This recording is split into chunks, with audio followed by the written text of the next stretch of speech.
قرآن قرآن قرآن آسان درس قرآن۔ الحمدللہ رب العالمین والصلاة والسلام علی سید المرسلین، اما بعد فاعوذ باللہ من الشیطان الرجیم، بسم اللہ الرحمن الرحیم، الصلاة والسلام علیک یا رسول اللہ وعلی آلک واصحابک یا حبیب اللہ، الصلاة والسلام علیک یا نبی اللہ وعلی آلک واصحابک یا نور اللہ۔ سلسلہ ہے آسان درس قرآن۔ آج سورۃ البقرہ کی آیت نمبر 191 سے قرآن مجید کا درس سنیں گے۔ جہاد کے متعلق یہ آیت ہے کہ جہاد کے دوران اے مسلمانوں تمہارا جذبہ اور تمہارا جوش اور تمہاری ہمت کیسی ہونی چاہیے۔ فرمایا وَاقْتُلُوهُمْ حَيْثُ ثَقِفْتُمُوهُمْ وَأَخْرِجُوهُمْ مِنْ حَيْثُ أَخْرَجُوكُمْ وَالْفِتْنَةُ أَشَدُّ مِنَ الْقَتْلِ وَلَا تُقَاتِلُوهُمْ عِنْدَ الْمَسْجِدِ الْحَرَامِ حَتَّى يُقَاتِلُوكُمْ فِيهِ فَإِنْ قَاتَلُوكُمْ فَاقْتُلُوهُمْ كَذَلِكَ جَزَاءُ الْكَافِرِينَ۔ اور دوران جہاد کافروں کو جہاں پاؤ قتل کرو اور انہیں وہاں سے نکال دو جہاں سے انہوں نے تمہیں نکالا تھا، اور فتنہ قتل سے زیادہ شدید ہوتا ہے۔ اور مسجد حرام کے پاس ان سے نہ لڑو جب تک وہ تم سے وہاں نہ لڑیں، اور اگر وہ تم سے لڑیں تو تم انہیں قتل کرو۔ کافروں کی یہی سزا ہے۔ یہ آیت مبارکہ جہاد کے دوران ہونے والے واقعات کے حوالے سے ہے کہ جب میدان جنگ سج جائے اور دشمن مقابلے پہ اتر آئے اور لڑائی شروع ہو جائے تو پھر پست ہمتی اور کم حوصلگی نہ دکھاؤ، پھر بزدلی کا مظاہرہ نہ کرو، پھر اپنے پورے جوش، جذبے، ہمت اور شجاعت کے ساتھ مقابلہ کرو، اور جو تمہیں قتل کرنے کے لیے نکلے ہوئے ہیں اب تم انہیں انہی کی زبان میں جواب دو، اور انہیں مکہ مکرمہ سے اور اس سرزمین سے نکال دو جہاں سے انہوں نے تمہیں نکالا تھا۔ ان لوگوں نے فتنہ برپا کیا، اللہ کے اس مقدس شہر میں فتنے کو اور شرک کو ہوا دی، اور مسلمانوں کے خلاف انہوں نے ظلم و ستم کے پہاڑ ڈھا دیے، تو ان کا یہ فتنہ قتل سے بھی زیادہ شدید ہے، کیونکہ قتل ایک ہوتا ہے اور وہ اپنی جگہ پہ اکثر اوقات رک جاتا ہے، لیکن فتنے کا دائرہ بڑا وسیع ہوتا ہے اور بہت دور تک بہت سے لوگوں کو متاثر کرتا ہے۔ یہ آیت مبارکہ اصل جہاد کے دوران دیا گیا ایک حکم ہے۔ اس کے ساتھ ایک بڑا دلچسپ معاملہ ہے کہ غیر مسلم کیا کرتے ہیں، وہ اس طرح کی آیتوں کو لے کر وہ دوسروں کو سناتے ہیں اور ورغلاتے ہیں، اور وہ کہتے ہیں کہ دیکھو قرآن کیا حکم دیتا ہے کہ کافر جہاں ملے مار دو۔ یہ بڑا عام سا اعتراض ہے جو بہت مرتبہ سننے میں آتا ہے کہ ایسی آیتوں کو لے کے وہ کہتے ہیں کہ دیکھیں مسلمانوں کا دین یہ کہتا ہے کہ کافر جہاں نظر آئے اسے مار دو۔ اچھا، اسی طرح بعد نے یہ مشہور کیا ہوا ہے کہ تب تک کوئی بندہ صحیح مسلمان ہوتا نہیں ہے جب تک دو کافروں کو مار نہ دے۔ اب یہ کیا بات ہے؟ یہ ہے پروپیگنڈا، جھوٹا پروپیگنڈا۔ بات یہ ہے کہ جب جنگ ہوگی، جب دشمن مرنے اور مارنے پہ تلا ہوگا، جب وہ اپنا اسلحہ لے کر آیا ہوا ہے، اور جب تمہاری جوابی کارروائی نہ کرنے پہ وہ تمہیں ہی مار دے گا، تو کیا اسے آگے سے ساتھ سلام کریں؟ کیا اس کی دستبوسی کریں؟ کیا اس کو جو ہے وہ آگے سے گلے لگائیں؟ تو جب وہ یہ کارروائی کرنے آیا ہے تو آگے سے کیا کیا جائے گا؟ آگے سے یہی کیا جائے گا۔ تو یہ جو آیات ہیں، یہ آیات ہیں اس وقت کہ جب لڑائی ہو رہی ہو، تو اب وہاں پر جو مسلمان ہیں، جو فوج ہے، اب یہ اس کو جوش دلایا جا رہا ہے کہ اب تم ان کا ڈٹ کر مقابلہ کرو اور اب ان کو کسی صورت نہ چھوڑو۔ اس کا یہ مطلب نہیں ہے کہ کہیں بھی کوئی بھی کافر نظر آئے تو اس کی گردن اتار دی جائے، ایسا دین کے اندر کوئی حکم نہیں ہے، اور یہ غلط اور جھوٹے پروپیگنڈاز ہیں کہ جو کفار مسلمانوں کے خلاف کرتے ہیں۔ پھر ساتھ ہی فرمایا کہ مسجد حرام کے پاس کافروں سے جنگ نہ کرو، ان سے لڑائی نہ کرو، کیونکہ جو حرم کی حدود ہیں، جو خانہ کعبہ کے ارد گرد تقریباً جو 30 کلومیٹر کا تقریباً ایریا بنتا ہے، تو یہ جو ایریا ہے اسے خاص حرمت حاصل ہے، یہ حرم کی جگہ ہے۔ حرم کا مطلب ہے کہ یہاں انسانی خون کو بھی حرمت ہے، یہاں جنگ نہیں کی جائے گی۔ تو فرمایا کہ وہاں پر تم کافروں سے نہ لڑو، ہاں اگر وہ تم سے لڑیں تو اب تم جواب دے سکتے ہو، اب جوابی اقدام کرنے کا حق حاصل ہے کہ وہ لڑیں تو پھر تم ان سے لڑ سکتے ہو، پھر سب کچھ کر سکتے ہو۔ اس کے بعد فرمایا فَإِنِ انْتَهَوْا فَإِنَّ اللَّهَ غَفُورٌ رَحِيمٌ، پھر اگر وہ باز آ جائیں تو بے شک اللہ بخشنے والا مہربان ہے۔ اگر وہ جنگ سے باز آ جائیں، اگر وہ اپنے کفر و شرک سے باز آ جائیں تو پھر اللہ بخشنے والا مہربان ہے، یعنی ایمان کی صورت میں اللہ تعالیٰ انہیں بخش دے گا، تو اب ان کے ساتھ پھر لڑائی کی اجازت نہیں ہے۔ اس کے بعد فرمایا وَقَاتِلُوهُمْ حَتَّى لَا تَكُونَ فِتْنَةٌ وَيَكُونَ الدِّينُ لِلَّهِ فَإِنِ انْتَهَوْا فَلَا عُدْوَانَ إِلَّا عَلَى الظَّالِمِينَ، اور ان سے لڑتے رہو یہاں تک کہ کوئی فتنہ نہ رہے اور عبادت اللہ کے لیے ہو جائے، پھر اگر وہ باز آ جائیں تو صرف ظالموں پر سختی کی سزا باقی رہ جاتی ہے۔ یہ فرمایا کہ یہ جو راہ خدا میں لڑنا ہے، جو راہ خدا میں جہاد کرنا ہے، اس کا حکم تب تک ہے کہ جب تک فتنہ باقی ہے، فتنے کے خاتمے تک ان کے ساتھ لڑائی کرو۔ فتنے سے مراد کفر و شرک بھی ہے، اور فتنے سے مراد جو اس طرح کا بڑا معاملہ کہ جس سے مسلمان سخت آزمائش میں آتے ہیں، اپنے دین پر عمل کرنا ان کے لیے ممکن نہیں رہتا، اور جو کافروں کی طاقت ہے وہ طاقت جو ہے وہ ایسی ہے کہ جو لوگوں کے قبول اسلام کی راہ میں رکاوٹ بنی ہوئی ہے، تو فرمایا کہ تب تک ان کی شوکت توڑنے تک ان سے لڑائی کرو۔ تو اتنا تب تک لڑو کہ جب تک کہ دین اللہ کے لیے نہ ہو جائے، عبادت اللہ کے لیے نہ ہو جائے۔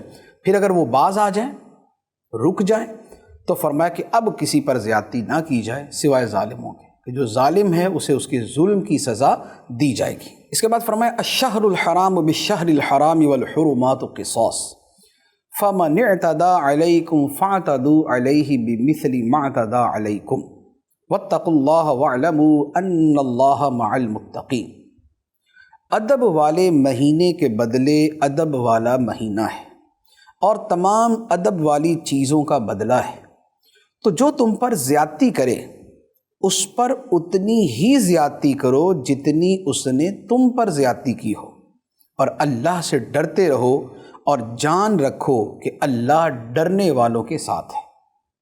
یہ آیت مبارکہ کا جو شان نزول ہے وہ کچھ اس طرح ہے کہ بعض اوقات لڑائی کے اندر ایسی صورت کا اندیشہ تھا کہ جو حرمت والے مہینے ذوالقعدہ، ذوالحجہ اور محرم اور رجب، یہ 4 مہینے جو ہے یہ حرمت والے ہیں، تو بعض اوقات ایسی صورتحال کا اندیشہ تھا کہ جس میں مسلمانوں کو اس مہینے میں لڑنا پڑتا۔ تو اب چونکہ ان مہینوں کی حرمت سب لوگوں کے دلوں میں بڑی راسخ تھی، تو اس پر بعض کو یہ تشویش ہوئی کہ کیا ہمیں حرمت والے مہینے میں لڑنا پڑے گا، یہ تو بڑی سخت بات ہے۔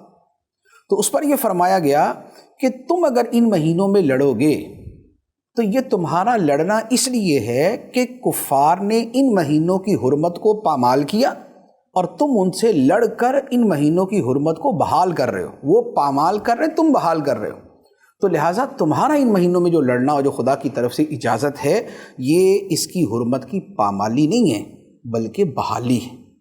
دوسری بات فرمائے کہ تمام ادب والی چیزوں کا بدلہ ہے، تو جو ادب والی چیزوں کے ساتھ جیسا معاملہ کرتا ہے اس کے ساتھ پھر ویسا ہی بدلہ اور سلوک کیا جاتا ہے۔ اور پھر فرمایا کہ جو تم پر زیادتی کرے تو اس پر اتنی ہی زیادتی کرو جتنی اس نے تم پر کی ہے، حد سے نہ بڑھو۔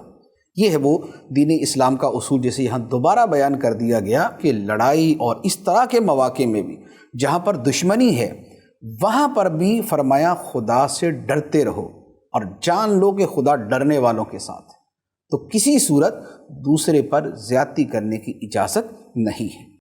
اس کے بعد فرمایا وَأَنفِقُوا فِي سَبِيلِ اللَّهِ وَلَا تُلْقُوا بِأَيْدِيكُمْ إِلَى التَّهْلُكَةِ وَأَحْسِنُوا إِنَّ اللَّهَ يُحِبُّ الْمُحْسِنِينَ، اور اللہ کی راہ میں خرچ کرو اور اپنے ہاتھوں خود کو ہلاکت میں نہ ڈالو، اور نیکی کرو بے شک اللہ نیکی کرنے والوں سے محبت فرماتا ہے۔ راہ خدا میں خرچ کرنے کی ضرورت ضرور پیش آتی، کیونکہ سارے کے سارے اخراجات سپہ سالار یا حاکم وقت اٹھا لے ایسا نہیں ہوتا، تو مسلمانوں کی طرف سے خرچ کی، انفاق فی سبیل اللہ کی، اللہ کی راہ میں دینے کی ضرورت ضرور پیش آتی ہے۔ تو فرمایا کہ اللہ کی راہ میں خرچ کرو، اور فرمایا کہ خود کو ہلاکت میں نہ ڈالو، اپنے ہاتھوں ہلاکت میں نہ پڑو۔ اس کے کئی معنی ہیں۔ ایک معنی تو یہ ہے کہ جہاد چھوڑ کر خود کو ہلاکت میں نہ ڈالو، کیونکہ جب تم طاؤس و رباب کا شکار ہو کر بیٹھ گئے تو تمہاری تباہی اور ہلاکت شروع ہو گئی۔ تجھ کو بتاتا ہوں تقدیر امم کیا ہے، شمشیر و سنا اول، طاؤس و رباب آخر۔ تو جو طاؤس و رباب اور جو ناچ گانا اور ڈانس اور موسیقی اور میوزک جو ان چیزوں میں پڑ گئے وہ بزدلی میں چلے جائیں گے۔ تو فرمایا کہ اپنے آپ کو ترک جہاد سے ہلاکت میں نہ ڈالو۔ دوسرا معنی یہ ہے کہ راہ خدا میں خرچ کرو، خرچ سے رک کر خود کو ہلاکت میں نہ ڈالو، کہ راہ خدا میں خرچ نہیں کرو گے تو تم نقصان اور خسران اور خذلان کا شکار ہو جاؤ گے۔ اور تیسرا معنی یہ ہے کہ ایسا کام نہ کرو کہ جس سے خود کو ہلاکت میں ڈالنا پایا جائے، جیسے ایسے کام نہ کرو کہ جس میں خود کو ہلاک کرنے کی صورت پائی جائے۔ مثال کے طور پہ آج کے زمانے میں دیکھیں تو ہزاروں چیزیں ایسی ہیں جو لوگ ون ویلنگ کرتے ہیں، موٹر سائیکل ایک ویل پہ چلاتے ہیں، ان میں ایک تعداد ہے جو ہلاکت پہ ڈالتی ہے۔ اسی طرح خطرے کے مقام پہ خام خواہ کود پڑنا، یہ اپنے آپ کو ہلاکت میں ڈالنا ہے۔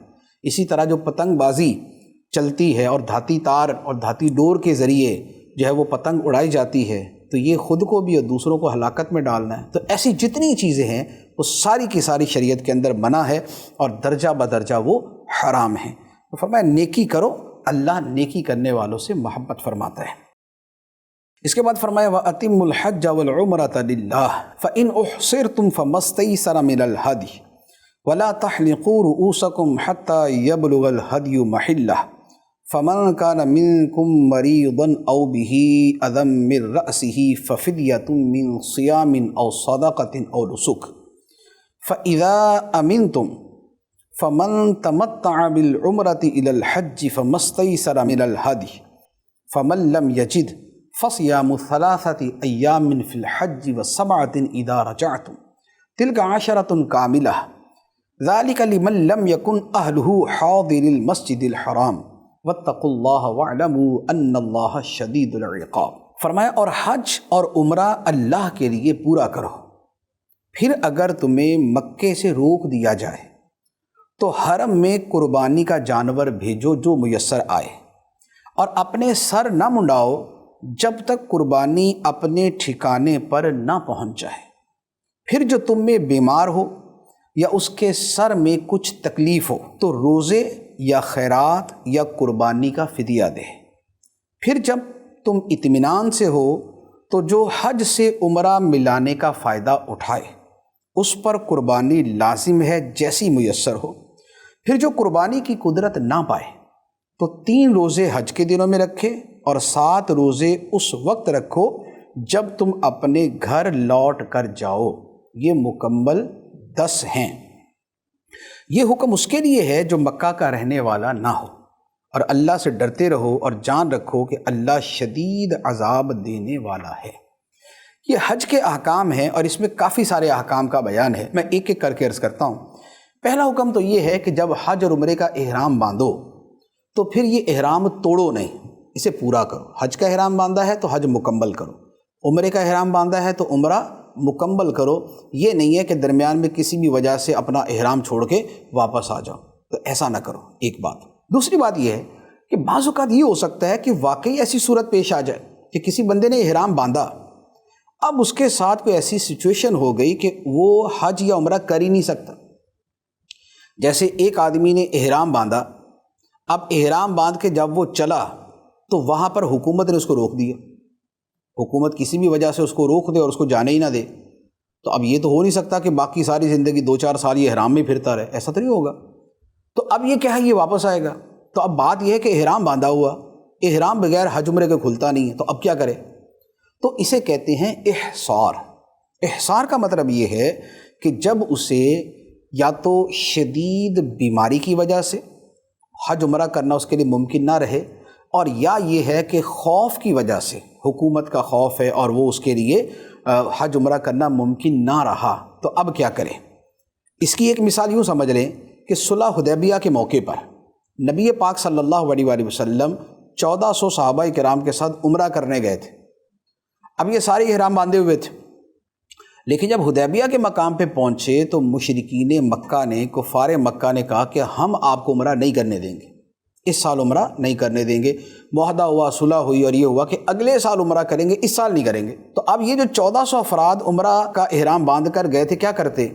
تو اس میں یہاں پر یہ حکم دیا گیا کہ اب یہ کریں کہ جس کا احصار پایا جائے تو وہ یہ کرے کہ وہ قربانی کا جانور حدود حرم میں بیچ دے، قربانی کا جانور حدود حرم میں بیچ دے اور وہاں پر قربانی کر دے۔ جب اس کی قربانی ہو جائے تو اب یہ اپنا احرام اتار دے، اب یہ احرام اتار دے، اور اب اس احرام کی ان کو قضا کرنی ہوگی۔ عمرہ تھا تو عمرے کی قضا کرنی ہوگی، حج ہے تو وہ حج کی قضا کریں گے۔ تو یہ ہے احصار کا حکم جو یہاں پر بیان کیا گیا۔ اچھا، اس کے بعد ایک اور مسئلہ بیان فرمایا کہ ہوتا یہ ہے کہ جب احرام باندھا ہوتا ہے تو دوران احرام سر کے بال نہیں مڑوا سکتے۔ سر کے بال بھی باقی بدن کے بھی منع ہوتے ہیں، لیکن خاص طور پہ سر کے بالوں کا معاملہ یہاں پر چونکہ مذکور ہے تو اس کے اعتبار سے عرض کرتا ہوں کہ اب بال نہیں مڑوا سکتے۔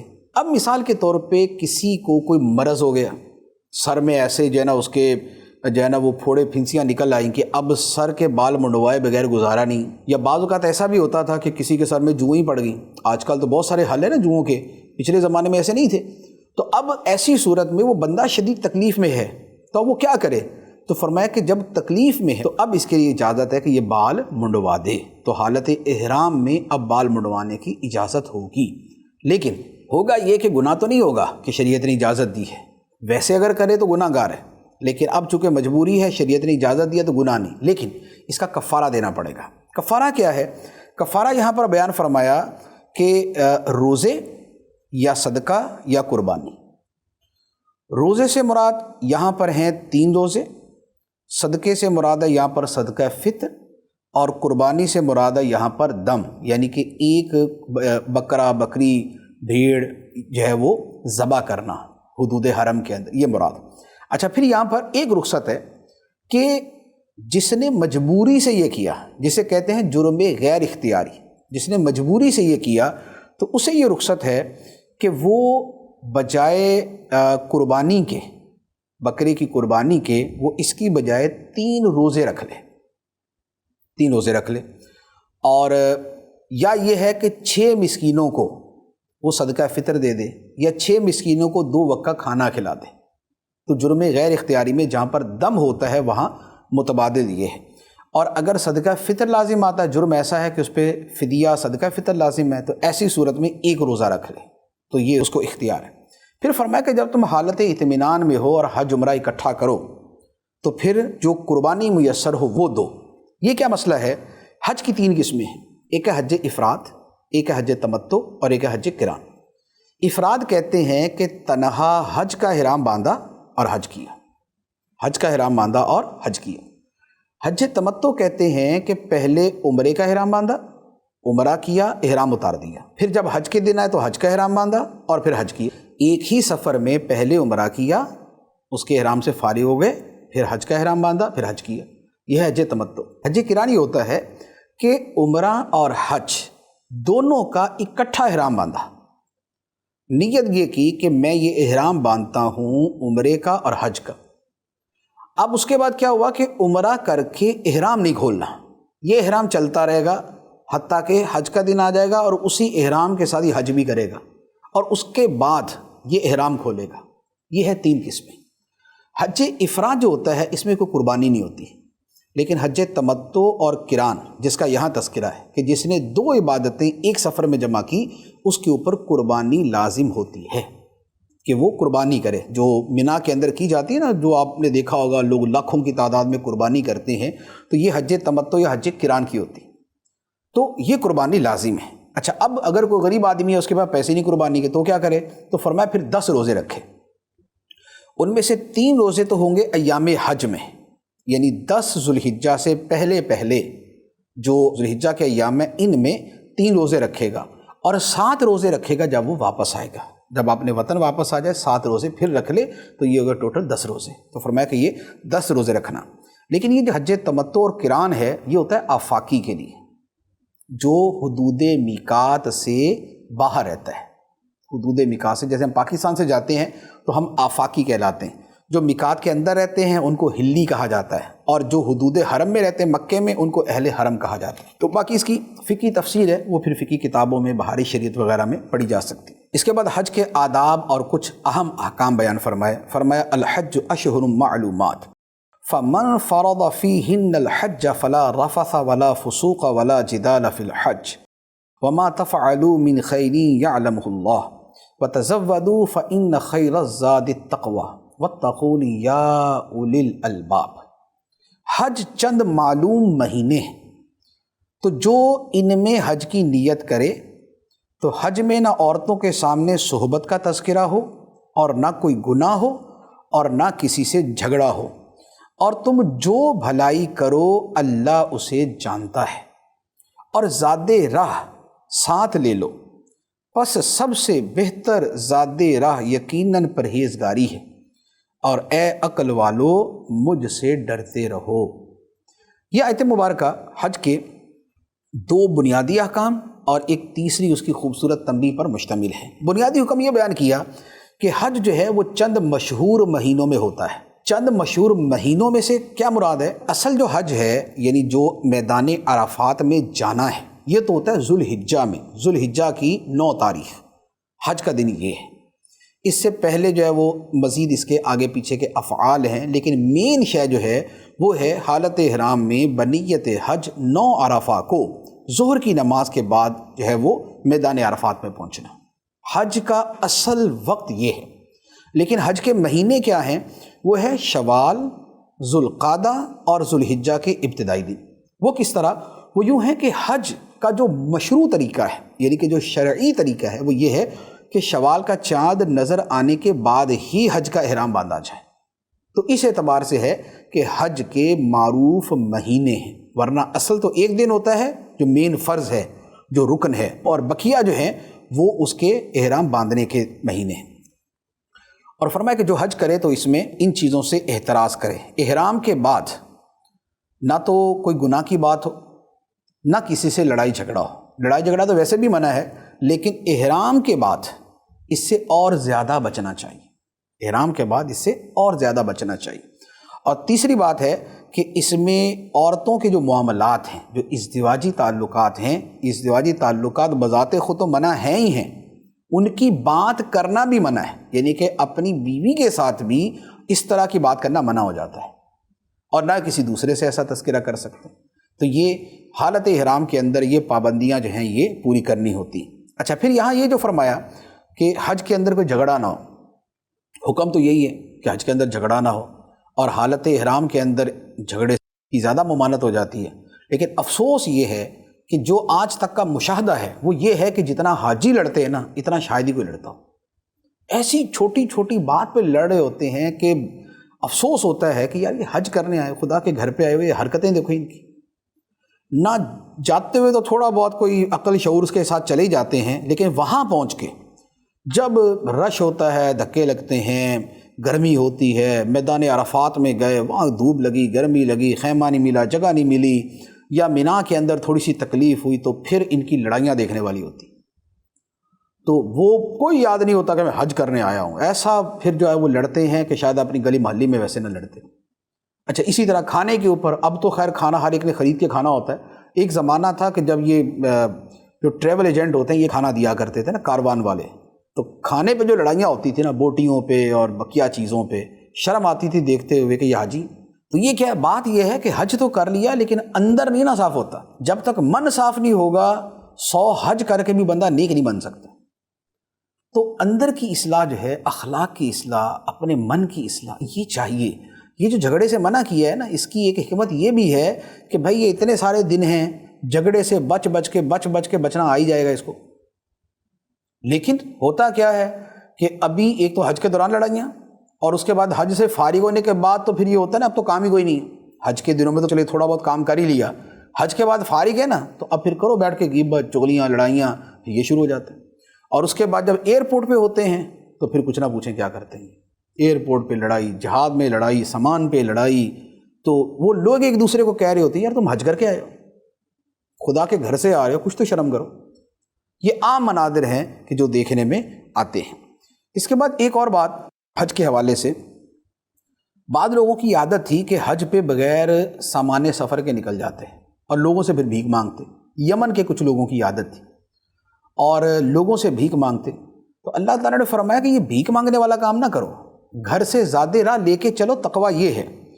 لوگ یہ سمجھتے تھے کہ بغیر کچھ لیے گھر سے نکل پڑو پھر لوگوں سے مانگتے رہو، یہ تقویٰ ہے۔ اللہ تعالیٰ نے فرمایا بھیک مانگنا کوئی تقویٰ نہیں، گھر سے سامان لے کے چلو، تو یہ ہے تقوی کا کام، یہ ہے کرنے کا کام۔ اور بہترین زیادہ راہ وہ ہے ہی خدا سے ڈرنا، تو فرمایا کہ ان پر عمل کرو۔ اس کے بعد فرمایا لیس علیکم جناح ان تبتغوا فضلا من ربکم فاذا افضتم من عرفات فاذکروا اللہ عند المشعر الحرام واذکروہ کما ہداکم وان کنتم من قبلہ لمن الضالین۔ تم پر کوئی گناہ نہیں کہ تم اپنے رب کا فضل تلاش کرو، تو جب تم عرفات سے واپس لوٹو تو مشعر حرام کے پاس اللہ کو یاد کرو اور اس کا ذکر کرو، کیونکہ اس نے تمہیں ہدایت دی ہے، اگرچہ اس سے پہلے تم یقیناً بھٹکے ہوئے تھے۔ یہ ایک حکم ہے کہ بعض لوگ کہتے تھے کہ اگر حج کے دوران کسی نے کوئی کاروبار کر لیا تو اس کا حج ضائع ہو گیا، یا کسی نے اپنی کوئی شے کرائے پر دے دی تو اس کا حج کا ثواب ضائع ہو گیا۔ تو اللہ تعالیٰ نے فرمایا کہ اس سے حج کا ثواب ضائع نہیں ہوتا، اگر تم اس طرح کا ضمنی طور پہ کوئی کام کاج کر کے کچھ کمائی کر لیتے ہو تو اس میں تم پہ کوئی گرفت نہیں۔ پھر اس کے بعد زمانہ جاہلیت کا ایک رواج تھا کہ لوگ کیا کرتے کہ جب عرفات سے واپس آتے تو مزدلفہ، جہاں مشعر حرام ہے، مزدلفہ میں بیٹھ کے پھر اپنے باپ دادا کے قصے سناتے، او میرا ابا ایسا تھا، میرا دادا ایسا تھا، میرا پردادا ایسا تھا، میرے تو بڑوں نے یہ کیا، میرا قبیلہ تو ایسا ہے، تو اپنے خاندان کی بڑائیاں بیان کرتے۔ اللہ تعالیٰ نے فرمایا کہ اللہ کی بڑائی بیان کرو، یہ ان کی نہ کرو۔ تو فرمایا کہ مشعر حرام کے پاس اللہ کا ذکر کرو، اللہ کو یاد کرو، اور فرمایا کہ اس پر بھی اللہ کو یاد کرو کہ اس نے تمہیں ہدایت دی ہے، ورنہ تو تم گمراہ تھے، شرک میں پڑے ہوئے تھے۔ تو فرمایا کہ اللہ تعالیٰ کو یاد کرو۔ اچھا، اس میں ہمارے لیے بھی تھوڑا سا سبق ہے۔ ہمارے لوگ بھی کیا کرتے ہیں، جو وہاں دیکھنے میں آتا ہے کہ مینا کے اندر بیٹھے ہوتے ہیں، چونکہ ہوتے فارغ ہیں نا، 3 دن صرف کینکریاں مارنی ہیں۔ اب 3 دن کینکریاں مارنی ہیں، 10 11 12 13 کو بھی مار سکتے ہیں، بلکہ سنت ہے مارنا۔ تو اب وہ 3 دن کینکریاں مار کے فارغ، اب کریں کیا؟ تو اب بیٹھ کے پھر ڈینگے مار رہے ہوتے ہیں۔ تو اب پھر جو دنیا داری یہاں چل رہی ہوتی وہی وہاں پر چل رہی ہوتی، وہاں فراغت زیادہ ہوتی ہے تو ذرا زیادہ چلنا شروع ہو جاتی، تو ذکر کی توفیق کم ہوتی ہے، باتوں کی توفیق ذرا زیادہ ہو جاتی ہے۔ اس کے بعد فرمایا ثم افیضوا من حیث افاض الناس واستغفروا اللہ ان اللہ غفور الرحیم۔ پھر اے قریشیو، تم بھی وہیں سے پلٹو جہاں سے دوسرے لوگ پلٹتے ہیں، اور اللہ سے مغفرت طلب کرو، بے شک اللہ بخشنے والا مہربان ہے۔ قریشیوں کو کیوں یہاں پر مخاطب کیا گیا؟ وجہ یہ تھی کہ اہل قریش یہ کرتے تھے کہ سارے لوگ عرفات جاتے اور یہ مزدلفہ میں بیٹھے رہتے، یہ بولتے ہمارا حج ادھر ہی ہو گیا، ہمیں عرفات جانے کی ضرورت نہیں۔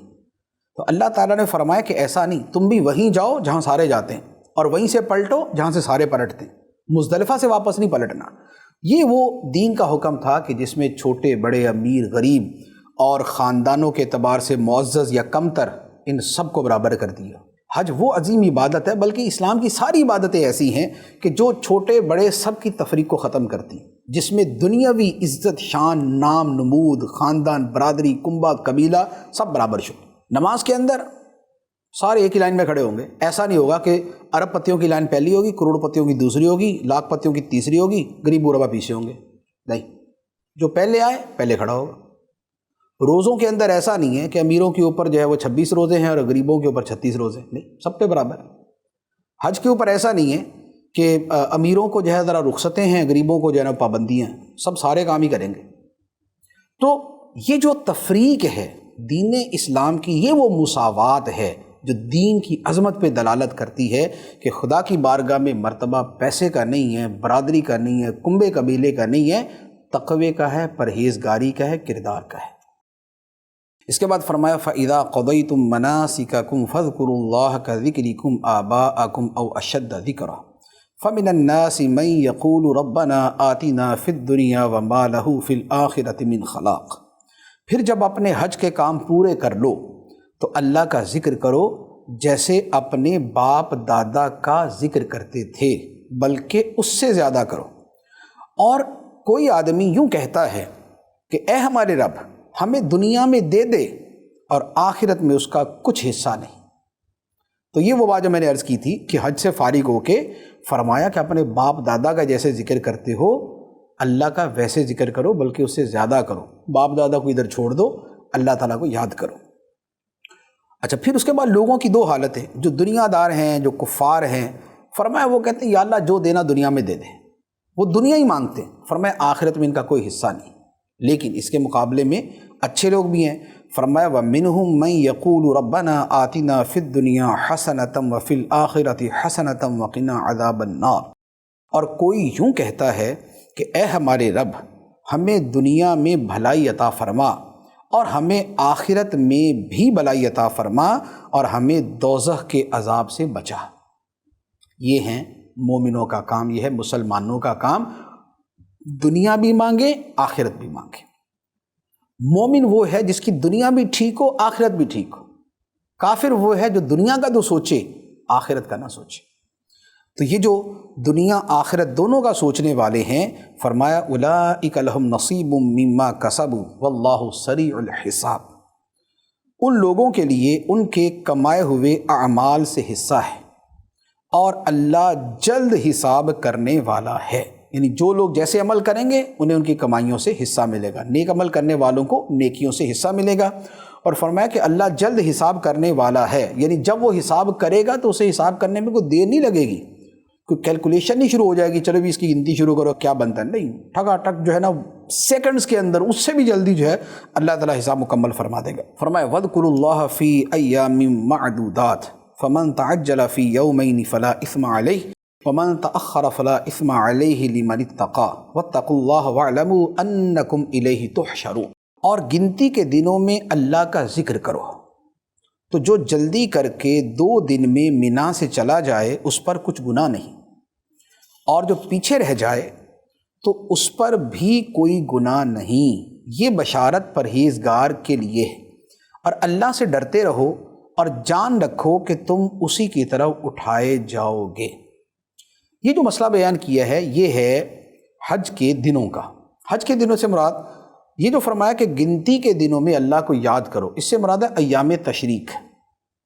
ایام تشریق 9، 10، 11، 12، تو یہ جو ہے یہ ایام تشریق ہیں، ان کے اندر جو ہے وہ اللہ تعالیٰ کو یاد کرنے کا، یعنی مینا کے اندر جو دن ٹھہرتے ہیں ان دنوں میں خدا کو یاد کرو۔ 13 کو بھی ٹھہرتے ہیں تو 13 بھی اس کے اندر آ جاتا ہے، تو ان میں خدا کا ذکر کرو۔ دوسرے نمبر پہ فرمایا کہ جو 2 دن میں چلا جائے، یعنی ایک دن تو 10 ذو الحجہ ہے، یوم النحر جسے کہتے ہیں، یوم النحر کے بعد 2 دن 11 اور 12، 11 ذو الحجہ 12 ذو الحجہ، تو جو 10 کی رمی کرے پھر اس کے بعد صرف 2 دن کرے 11 12 کی اور چلا جائے تو فرمایا اس پہ کوئی گناہ نہیں۔ تو 3 دن اگر کوئی رمی کر لیتا ہے تو اس کا واجب پورا ہو جاتا ہے، لیکن افضل یہ ہے کہ 13 تاریخ کی رمی بھی کی جائے، اگلے دن کی رمی بھی کی جائے۔ اس کے بعد منافقوں کا تذکرہ شروع ہوتا ہے، فرمایا وَمِنَ النَّاسِ مَن يُعْجِبُكَ قَوْلُهُ فِي الْحَيَاةِ الدُّنْيَا وَيُشْهِدُ اللَّهَ عَلَى مَا فِي قَلْبِهِ وَهُوَ أَلَدُّ الْخِصَامِ۔ اور لوگوں میں سے کوئی وہ ہے کہ دنیا کی زندگی میں اس کی بات تمہیں بہت اچھی لگتی ہے اور وہ اپنے دل کی بات پر اللہ کو گواہ بناتا ہے، حالانکہ وہ سب سے زیادہ جھگڑا کرنے والا ہے۔ یہ کچھ منافق تھے جن کے بارے میں فرمایا کہ ان میں کوئی وہ ہے کہ جب باتیں کرتے نا تو بڑی شاندار لگتی باتیں تیری، جیسے کہہ جائیں کیا بات کی ہے جناب، کیا باتیں کرتا ہے۔ تو منافق بڑے چرب زبان ہوتے تھے، باتیں بڑی شاندار کرتے تھے، یعنی کہ چند ایک کا تذکرہ ہے، اور جو بات کرتے بولتے دل سے کہہ رہا ہوں، دل سے کہہ رہا ہوں۔ لیکن اللہ تعالیٰ فرماتے ہیں بڑے جھگڑالو، یہاں تو یہ بڑی اچھی باتیں کرتے ہیں، بعد میں جا کے فساد کرتے ہیں، اور یہ آج بھی ایسے پائے جاتے ہیں۔ اعتقادی منافق تو یہ نہیں ہوتے، لیکن عملی طور پہ ایسے ہوتے ہیں کہ باتیں کریں گے تو بندے کو آسمان پہ چڑھا دیں گے، اور جو حرکت کریں گے تو وہ زمین کے نیچے پہنچا دیں گے۔ تو آج بھی عملی منافق جو ہے ان کی کمی نہیں ہوتی، ایسے لوگوں سے بچ کے رہنا ہوتا ہے۔ اب فرمائے وَإِذَا تَوَلَّى سَعَىٰ فِي الْأَرْضِ لِيُفْسِدَ فِيهَا وَيُهْلِكَ الْحَرْثَ وَالنَّسْلَ وَاللَّهُ لَا يُحِبُّ الْفَسَادَ۔ اور جب پیٹھ پھیر کر جاتا ہے، وہ جو بڑی اچھی اچھی باتیں کرنے والا تھا، فرمایا اور جب وہ پیٹھ پھیر کر جاتا ہے تو کوشش کرتا ہے کہ زمین میں فساد پھیلائے اور کھیت اور مویشی ہلاک کرے، اور اللہ فساد کو پسند نہیں کرتا۔ باتیں بڑی اچھی، لیکن حرکتیں یہ ہیں کہ لڑائی کروا کے بندے مریں گے، جانور مریں گے، کھیتیوں کو آگ لگا دی جائے گی، حرکتیں یہ کرتے ہیں۔ اس کے بعد فرمایا اسی کی مزید کرتوتیں بیان کی، وَإِذَا قِيلَ لَهُ اتَّقِ اللَّهَ أَخَذَتْهُ الْعِزَّةُ بِالْإِثْمِ فَحَسْبُهُ جَهَنَّمُ وَلَبِئْسَ الْمِہَادُ۔ اور جب اس سے کہا جائے کہ اللہ سے ڈرو تو اسے ضد مزید گناہ پر ابھارتی ہے، تو ایسے کو جہنم کافی ہے اور وہ ضرور بہت برا ٹھکانہ ہے۔ یہ تیسری بات فرمائی۔ تیسری بات کیا ہے کہ اس میں تکبر اتنا ہوتا ہے کہ اگر اسے کوئی بات سمجھائی جائے نا تو مانتا نہیں ہے، بلکہ اس کی جو انا اور اس کی جو ضد ہے وہ اسے اور گناہ پہ ابھارتی ہے۔ جیسے آج بھی کسی پیسے والے کو آپ کو بات سمجھا دیں، یا کسی دنیاوی معزز آدمی کو بات سمجھا دیں، یا دیندار ہی ہو لیکن اس کے قلب کی اصلاح پوری طرح نہ ہوئی ہو، صرف ظاہر کا دیندار ہو اندر کا دیندار نہ ہو، آپ اس کو کوئی بات کہہ کے دیکھ لیں تو وہ جو آپ کے سامنے بڑا سوٹڈ بوٹڈ اور اپ ٹو ڈیٹ اور بڑا پڑھا لکھا اور بابو بن کے بیٹھا ہوا تھا، ابھی آپ نے دو باتیں اگر سمجھانے کی کر دیں تو پھر اس کا لب و لہجہ اور اس کے منہ سے نکلنے والی جھاگ اور اس کی رگوں کا پھولنا اور اس کے چہرے کے رنگ آپ دیکھ لیں تو 2 ٹکے کی عزت نہیں ہوتی بعض اوقات لوگوں کی، لیکن اکڑے ایسے ہوتے کہ جیسے پتہ نہیں کیا ہو گیا۔ تو بات یہ ہے کہ جب تک اندر کی اصلاح نہیں ہوتی نا، تب تک یہ ظاہر کی جو چیزیں ہوتی ہیں نا، یہ پھر ایسے ہی ہوتی ہیں کہ بھگ کر کے اڑ جاتی ہیں۔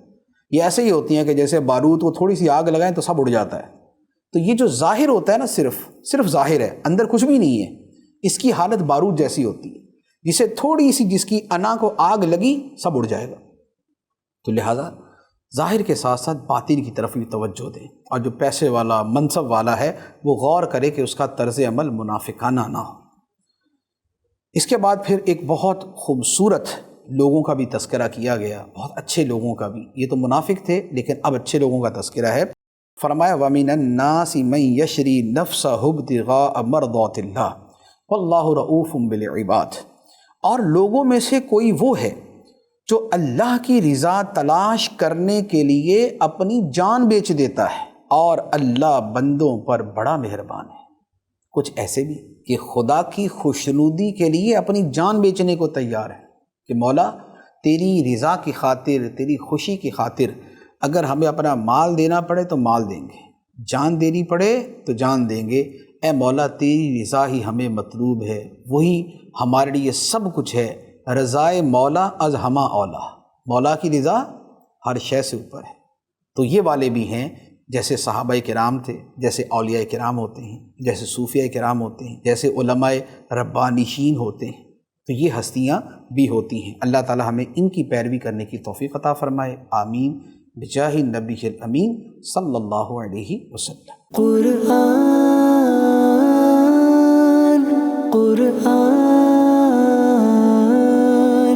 قرآن آسان